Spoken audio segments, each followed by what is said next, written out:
제가 해야 되는. 저는 음성으로 하면 될까요? 저는 윤소정이라고 하고요. 통일교육센터 통일교육위원으로 활동하고 있습니다.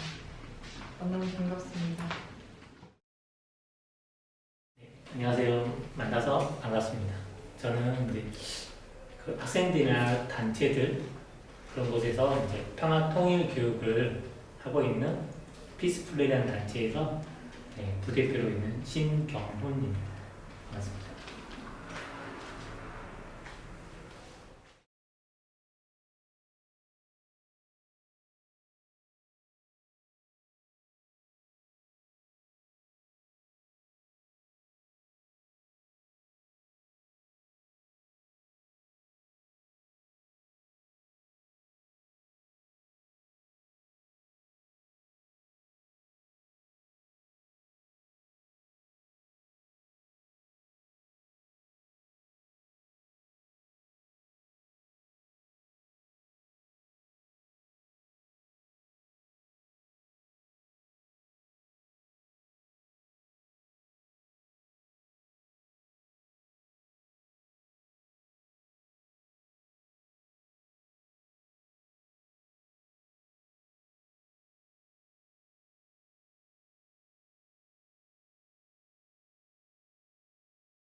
남북 수와의 차이점은요. 북한 손말은 이제 김일성, 김정일, 김정은 3대 체제잖아요. 그렇기 때문에 정치 분야의 수화가 굉장히 많습니다. 그리고 종교 수호가 가장 적고요. 한국은 이제 그렇진 않은데 북한 손말은 이제 그런 체제를 유지하기 위해서 정치, 군사 수화가 가장 많습니다. 그 비중이 한 20% 정도 차지할 정도로 있고요. 그리고 북한 손말의 특징은 한국 수어에 없는 이제 조사라는 게 있어요. 우리는 뭐 같은 거, 에게 이런 건 몇 개 안 되지만은 북한 손말은 이제 한 23개 정도 있다고 제가 들었습니다. 그리고 북한 손말은 이제 차이점은 한국 수어에서 수형이 뭐 2개, 3개, 4개 되는 그런 복합어들이 조선 손말에서는 짧게 한 단어로 이렇게 간단하게 사용하는 그런 장점들이 유독이 많이 있습니다. 예를 들면 아프리카인 하면은 한번 표현해 보세요. 아프리카. 아프리카 이렇게 2개 쓰는데 북한 이제 수호를 하게 되면은 검정사람 하나, 엄청 간단하죠. 의사는 어떻게 해서 남은 수는 2개죠. 2단계를 거치는데 북한 손말은 그냥 사람이니까 이렇게 하면 끝나요. 간단하죠. 그런 식으로 많이 엄청나게 그런 차이. 2015년에 터키 이스탄불에서 세계 농인연맹 총회가 있었는데요. 그때 남쪽과 북쪽의 농인연맹 대표들이 모여서 잠깐 회담을 나눈 일이 있었는데 그때 중간에 수원 통역사가 있었거든요. 근데 남북의 청인들이 만났을 때는 사실 통역사가 필요가 없어요. 이 장면만 보더라도 수어 손말 사이에는 음성 언어와는 좀 다른 간극이 좀 있다. 차이가 좀 많다. 이렇게 볼 수 있을 것 같습니다.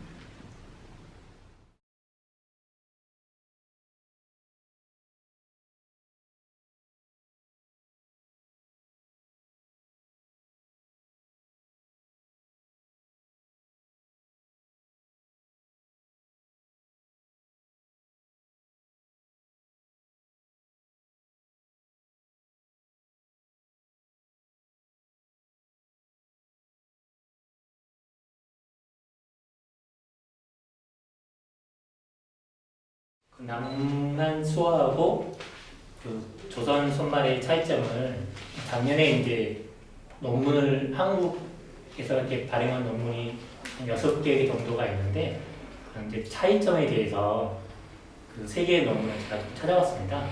찾아봤는데 이제 손말의 그 음운 단위로 비교를 해보면은 수어가 일치하는 게 13%, 그리고 이제 수형이 일치하는 거는 15% 정도 있고요. 이제 수호수를 비교해 보면은 이제 29%가 일치한다고 이렇게 나왔습니다. 그래서 일반 남한어하고 조선어, 정상인들이 쓰는 남한어, 조선어의 차이가 69%라고 하는데 일치하는 게 69% 정도 되는데 수어는 뭐 보니까 13%에서 29% 정도 더 많이 차이 난다고 이렇게 논문에 이렇게 조사하고 있습니다.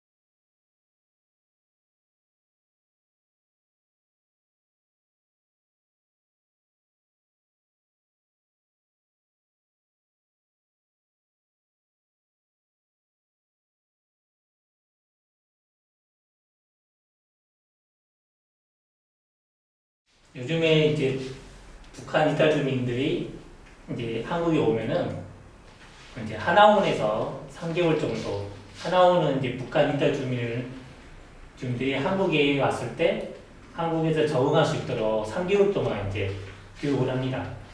그때 이제 교육은 이제 한국말 할 수밖에 없습니다. 남한어로, 조선어로 하지는 않고요.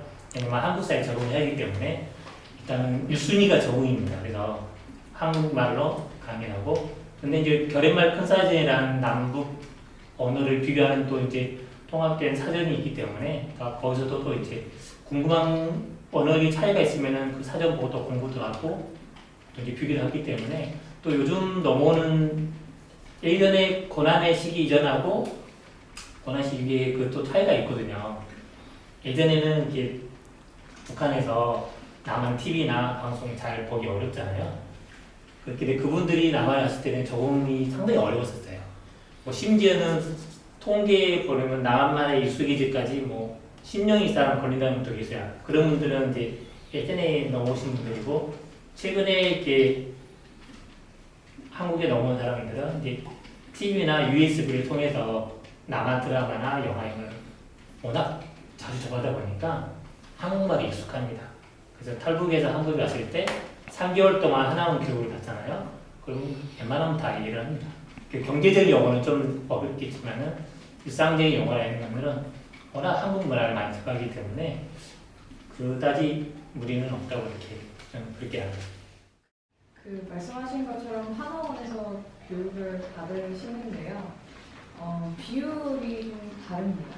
이제 저희가 좀 오해를 하는 면이 북한에 있는 모든 지역에서 이제 고르게 오시는 거라고 오해할 수 있는데 보통은 함경도와 양강도에서 오시는 비율이 많아요. 그리고 대부분 외래어를 좀 어려워하세요. 네, 왜냐하면 영어로 된 것을 직접적으로 들어보신 적이 없기 때문에 외래어를 굉장히 어려워하시고, 그래서 생활하는 데 굉장히 어렵다라고 고충을 토로하시는 면이 많습니다. 제가 실제 하나원에서 근무하셨던 분에게 들었을 때 예전에는 억양에서 차이가 많이 나기 때문에 그 북한 이탈 주민에게는 너무 죄송하지만 이제 볼펜을 물고 발음 연습을 하게 하는 일도 있었다고 해요. 그런 일이 일어나서는 안 되죠, 사실은. 네, 지금은 그렇지는 않고요. 네, 어휘 차이 나는 거, 그리고 외래어 관련한 교육을 많이 한다고 들었습니다. 그런데 북쪽 분들과 만나서 얘기를 했을 때 전청인들 사이에서는 크게 통역사가 필요할 만한 수준의 차이가 나는 것은 아니거든요. 충분히 소통이 가능합니다.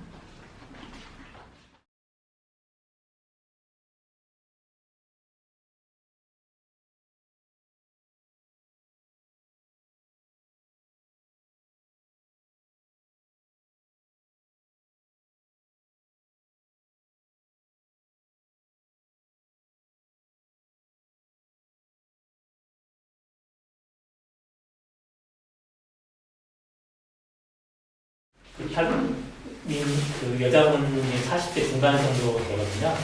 네, 물어봤더니 처음에 이제 탈북하게 되면은 국정원에서 한 달 동안 이제 조사를 받잖아요.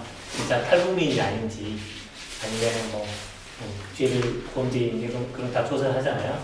그때는 이제 국정원은 국가기관이기 때문에 정보가 중요하기 때문에 이제 그때 수호 통역사 없이 뒷담 위주로 많이 했는데 좀 답답했다고 하더라고요. 뒷담이라도 이렇게 언어 차이가 있기 때문에. 그리고 거기서 끝나면은 이제 탈북민 인정을 받게 되면 이제 하나원에서 이제 3개월 동안 교육을 받는데 제가 물어봤어요. 그 3개월 동안 수호 통역사가 있었냐? 교육받을 때 없었다. 교육받을 때 그냥 멍하게 있었대요. 잔다든지 멍하든지. 다행히 이제 한 달 지나고 나서 이제 한국 농아협회에서 수호 통역사 두 분을 보내주셨대요. 그래서 토요일에만 잠깐 한두 시간 정도 남한 수호를 배웠답니다. 그리고 이제 하나원에서 3개월 끝나게 되면은 내가 또 어디로 가겠다. 서울에 있고 싶다. 제주도 가고 싶다. 뭐 부산에 가고 싶다. 결정을 하거든요. 그다음 이제 그 지역에 또 5년 동안 이제 머무르는데 이분은 마치 이제 서울에서 머물렀기 때문에 그 수능 통역사랑 이제 틈틈이 만나서 이렇게 또 남한 수호를 배웠는데 매일 오지는 않았습니다. 왜냐면은 수호 통역사 뭐 시간도 맞아야 되고 또 재정도 뭐 수호 통역 부르면 재정도 필요하겠죠. 그런 문제 때문에 만나기가 좀 어렵다는. 그 또 3개월 동안, 총 6개월 동안은 좀 답답했다는 거예요. 교육이 그냥 직업 훈련하는데도 내가 어떤 직업을 선택해야 될지 아무도 안 가르쳐주고 수호 통역사는 없지. 토요일에만 잠깐 와서 이렇게 남한 수호 가르쳐주는데 너무 답답했다고 얘기하시더라고요.